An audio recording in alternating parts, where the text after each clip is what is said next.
Hey everyone, welcome back to Brailsford's Rides. Today we're doing something a little bit different. So my wife is in need of a new car. You know, we've got a big family, we've got 2 big dogs, 2 kids, and it's hard to go places with our Ford Edge. It's only got 1 single row and the dogs in the back take up the whole back, so there's no room for luggage. So we have gone ahead and on Carvana we have bought a 2017 Ford Explorer. So it should be getting delivered here today, and we're waiting for it because it should be coming in any minute now. This process is relatively simple. I literally bought my wife's car while sipping coffee in my pajamas in 30 minutes online. So that was pretty nice. There have been some hiccups since then where they called me for some payment information for my bank, the loan I took out, and I was in the process of feeding my children, so I said, hey, I need you to call me back, and they said, yeah, no problem. Well, it was on the weekend of Martin Luther King Day, and I never got a call back, so I assumed that on Tuesday I'd get a call back, but instead I got an email saying that, hey, you know, you better supply this documentation, or you know, we're going to have to cancel your order. I'm like, what do you mean? Nobody even called me. Called me back like they said they would. So I called the company, a little perturbed about that. Said they were apologetic and got it squared away, so no big deal. Fast forward to now, one of the things you got to do to take delivery of a vehicle is you have to supply them a picture, selfie with your driver's license, both sides, and proof of insurance. So I get a text from Carvana saying, hey, this is your delivery driver's phone number.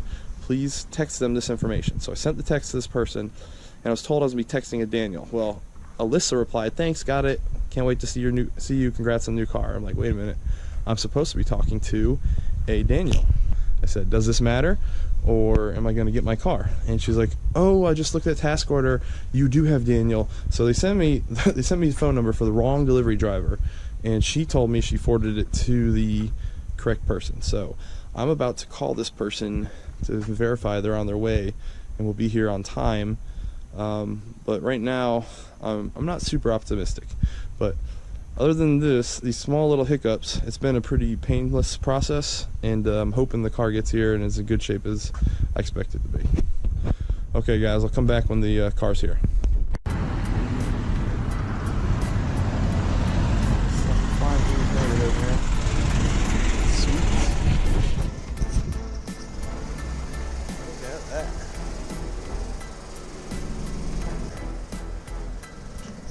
Car's clean.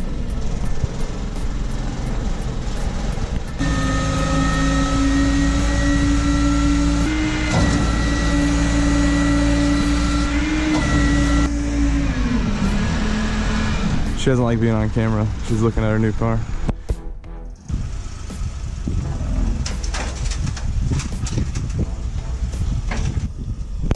Cool.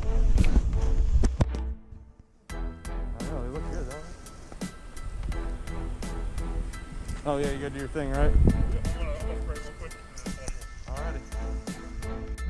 That car. Love the front end here. Let's see. Babe, can you get in the engine?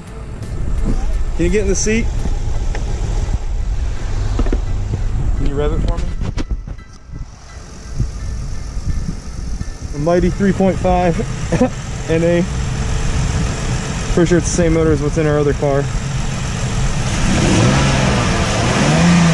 we're good.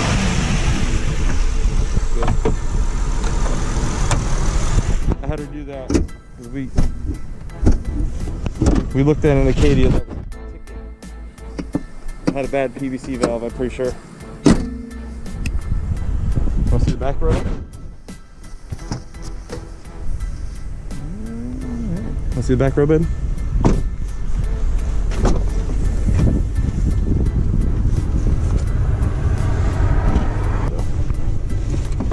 Oh, figured it out.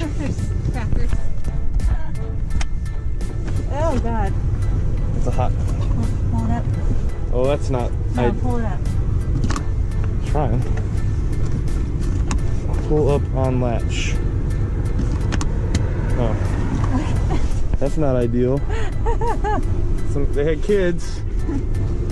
Alright, well, that's gross. Yeah. Alright, I'm gonna show them when we get back. Let's take it for a spin. Come on, Carvana.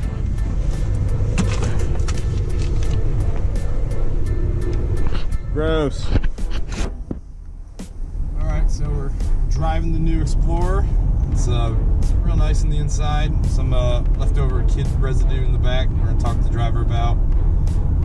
Just gotta test out four-wheel drive here in a second. But other than that, there's one issue we're having is the glove compartment. It's not latched up perfectly, so it's not completely flush on one side. That might be just a build issue, but we'll find out here soon. Or talk to the driver about it a little bit.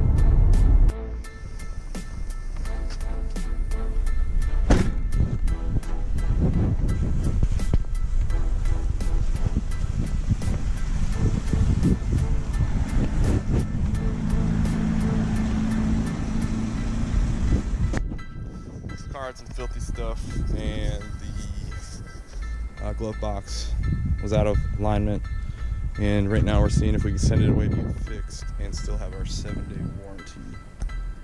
So that's the plan right now.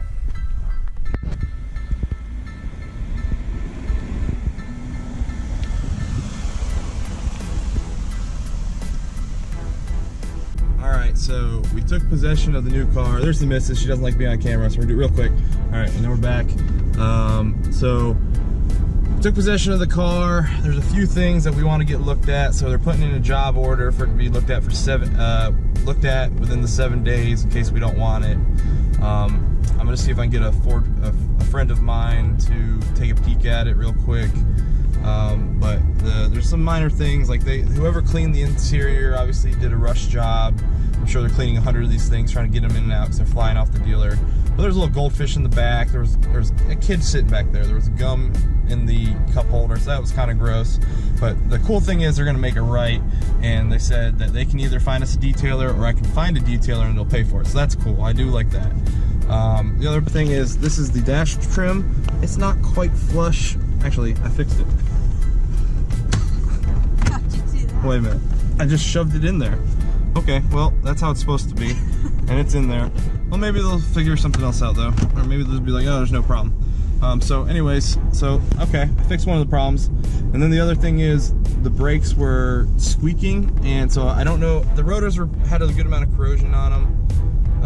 I'm guessing the car was sold, according to the Carfax, back in like October or November. So imagining it was sitting on a lot, because it was from Pennsylvania and it was sold down to South Carolina. Imagining it was sitting on a lot for a little bit or not being driven.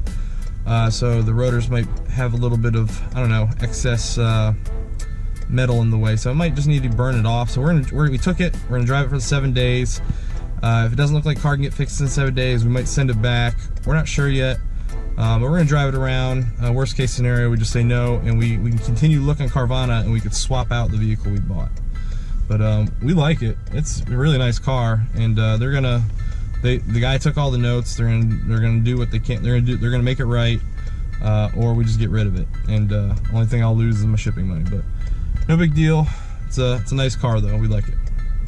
I hope this hopefully this is a good, honest review of Carvana's process, and maybe it'll help somebody out in making a decision whether or not to use them.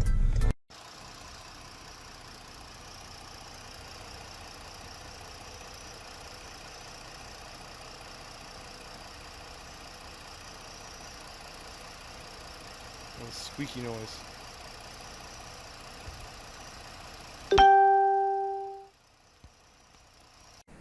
Alright guys, so after I've had a little bit longer to drive around with the car, the transmission, I've isolated the noise to the transmission. When you put it in gear, there's a whirring noise. There's whirring noise in neutral, whirring noise parked. And when you put it in gear, the whirring gets a little more high-pitched, reverse or forward. So I'm not going to mess around with the transmission issue. The repairs that Carvana goes through is through their certified mechanics. However, if I go through them to look at the transmission issue, I might void the powertrain warranty from Ford. So I don't want to mess around with that. So we're going to send it back. And I paid to have shipping. So due to the poor condition the car came in and the fact that they obviously, at least this Carvana dealership, I can't speak for them all because I've had some friends who've had good luck here in North Carolina and abroad. But due to the poor condition that came in from South Carolina, I'm going to demand my shipping money back, so we'll see what they say. A squealing noise coming from under the hood. I think he recorded a video, at least he told me he did, and working with a Ford tech, I isolated where the noise is coming from. It's coming from the transmission. Now, my concern is that if I take it to Silver Rock and they do any work on that transmission or even touch it, it avoids the Ford powertrain warranty. Now, I don't want the car anymore, and I want to know what I need to do to swap it to another vehicle. I have already sitting in my car. I don't know if you can see it on your system, but on top of that, for a myriad of reasons, I want my shipping money back because the car, there's no way that car had a 150-point inspection. The transmission dipstick, or the transmission cap, hadn't even been touched. It was coated in grime. It came off immediately when I touched it, so I know if someone had checked it, there would have been nothing there. The brakes squealed very loudly when they showed up, and that was one of the things that we reported.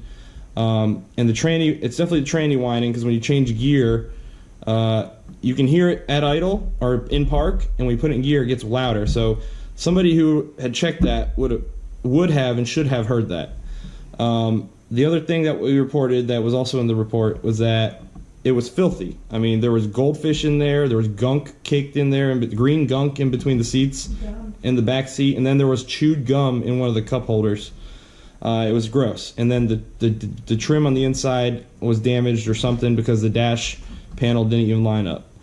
So all these things that were reported, like everything that was supposedly checked at your guys' 150-point inspection, I don't feel it was done, and I feel like I got screwed and forced to pay $490 to ship a dud to my house.